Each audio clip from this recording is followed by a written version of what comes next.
Ada nggak sih momen titik terendahnya kamu sampai kamu bisa memutuskan kok pengen keluar negeri gitu? Titik terendah sih ya kayak masih numpang sama orang tua ya Cie ya. Karena masih numpang sama orang tua ngerasa kayak beban. Ya, kayak mana ya kalau kita udah nikah kan, terus pulang kan udah cerai ya Cie ya. Oh udah cerai? Udah cerai. Waduh. Jadi kan saya kan kayak balik lagi kan ke rumah. Jadi kayak ngerasa beban lah gitu.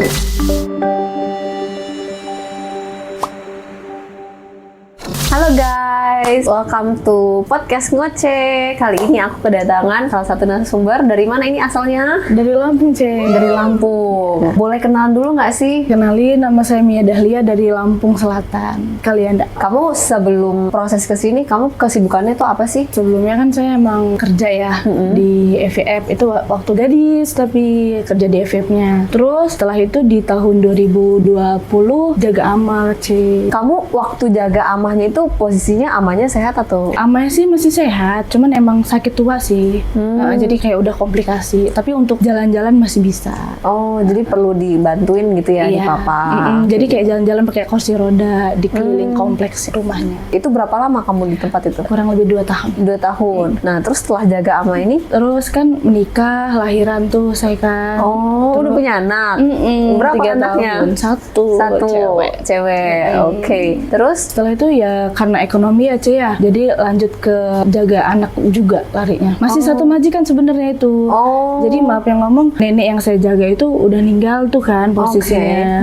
Terus saya kan udah berhenti kan di tahun 2023, udah melahirkan, udah ngurus kurang lebih hampir mau setahun, ditelepon untuk ngurusin anaknya. Oke.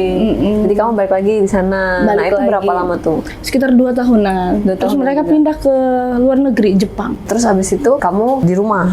2026 kan itu terakhir kan 2024 sampai 2026. Habis itu udah cari-cari di TikTok kan. Ya ini, tahu-tahu daftar di LPK ini. Momen apa yang membuat kamu tuh pengen kerja ke luar negeri gitu? Ya pastinya masalah ekonomi lah ya. Masalah ekonomi, terus saya juga punya tujuan yang harus saya capai. Ada nggak sih momen titik terendahnya kamu sampai kamu bisa memutuskan kok pengen keluar negeri gitu? Titik terendah sih ya kayak masih numpang sama orang tua ya Cie ya. Karena masih numpang sama orang tua ngerasa kayak beban. Ya, kayak mana ya kalau kita udah nikah kan, terus pulang kan udah cerai ya Cie ya. Oh, udah cerai. Udah cerai. Waduh. Jadi kan saya kan kayak balik lagi kan ke rumah. Jadi kayak ngerasa beban lah gitu. Jadi yaudah kayak mana caranya saya juga harus punya penghasilan sendiri yang mungkin nanti ke depannya kayak buka bisnis gitu. Jadi nggak kerja sama orang lagi. Kamu tahu dari mana negara Taiwan ini? Banyak teman-teman sih yang udah ke sana. Jadi kayak sering juga kan lihat teman-teman yang udah di Taiwan kerja ya. Mungkin masalahnya juga sama kayak saya sebelumnya. Ya jadi kayak ya termotivasi juga sih. Tapi kamu udah sering nonton Koko kan? Nah, sering banget. Nah, sekarang Koko kan Hampir tiap hari. selalu ngeposting tuh yang ada problem-problem, masalah dan benar. segala macam. Kayak misalnya diputus kontrakan lah, atau enggak misalnya dipindahkan job lah, atau enggak job yang tidak sesuai dan lain sebagainya. Itu kamu pernah dengar? Pernah. Dan kalau misalnya itu terjadi di kamu, gimana? Kalau saya sih, misalkan posisinya lagi di rumah di majikan nih ya Cie ya, kita kasih servis terbaik dulu lah. Servis Ke, terbaik. ke ama atau ke Akom. akom kita kan. Kalau emang udah kita kasih yang terbaik, udah kita pijetin, udah kita rayu-rayu, ya kan. Misalkan emang mungkin mereka emang kurang suka sama kita kan, kita minta solusi dari majikan kita. Iya. Misalkan emang nggak ada solusi, bener-bener nol, nggak ada solusi, kita ke agent. Iya, betul. Ini pilihan yang sangat bijak sih ya. Kadang banyak teman-teman itu yang nggak berani untuk ngomong langsung ke majikan. Jadi kayak langsung ngomong ke agent kayak gitu. Nah, terus satu lagi nih, banyak teman-teman kadang ya suka protes kenapa nggak ada libur. Correct me if I wrong ya guys. Sebenarnya di dalam peraturan tuh ada yang namanya hak libur. Tapi banyak kali permintaan dari majikannya itu kalau bisa untuk tidak libur dulu. Karena di Taiwan itu emang bener-bener yang mereka tuh kehidupan tuh sibuk banget, kerja banget gitu. Jadi mereka harapannya ada orang tuh sih yang nemenin orang tuanya ya atau pasiennya kayak gitu. Nah, kalau kamu sendiri nih, contohnya kamu udah dapet job nantinya dan diminta untuk tidak libur, itu kamu gimana? Sebenarnya nggak masalah sih, jadi kayak malahan lebih enak. Jadi uang tabungan ada. Jadi nggak kepake ya? Nggak boros kepake. jadinya. Mungkin kalau emang mau beli kebutuhan ya kayak baju atau make up ya. aja nggak sih? Aku ada pertanyaan nih, mitos atau fakta? Oke. Kamu jawab dan kasih alasannya, oke? Oke.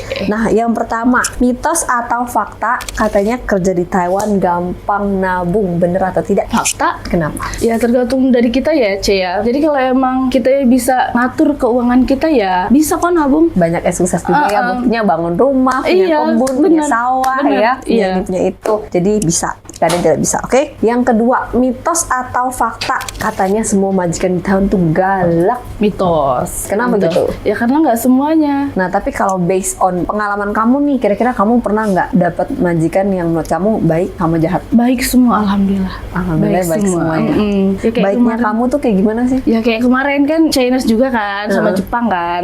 Jadi mereka baik banget malahan kayak memanusiakan manusia gitu. Pertanyaan ketiga, mitos atau fakta, setelah berangkat ke Taiwan utang pasti lunas? Fakta. Kenapa gitu? Kebanyakan kan kalau punya utang nih dari Indonesia memutuskan untuk ke Taiwan tujuannya pasti mau bayar utang dulu kan. Daripada nanti ditagih-tagih ke keluarganya kan makin ribet. Jadi pasti ujung-ujungnya ya harus bayarin utang dulu semuanya. Urusan lain nanti. Oke. Kalau kamu ngomong tujuan tadi, kira-kira apa sih tujuan, harapan, dan mimpi kamu ini? Ya dari kita gadis ya pengennya tuh kayak punya rumah sendiri, terus kayak bangun bisnis, entah ada ruko atau kos-kosan gitu. Siapa tahu kan saya jadi juragan kontrakan di kampung. Amin. Gak ada yang nggak mungkin ya guys. Iya, Oke. ya itu karena udah nikah, jadi kan nggak kecapai itu semuanya kan. Ya udah karena emang mungkin ini jalannya, ya udah harus berjuang ke Taiwan. Semoga impian-impian saya kewujud semua. Amin, saya doain pasti bisa. Kayaknya kita sampai di sini dulu aja. Tamia, thank you banget udah join ke podcast aku, Iya, udah Ci. sharing-sharing juga. Semoga Sama-sama, ceritanya tuh bisa menginspirasi teman-teman semua. Amin. Nah, ini kita juga ada sedikit bingkisan dari CV Faisal Soh dan CV Sylvia Soh.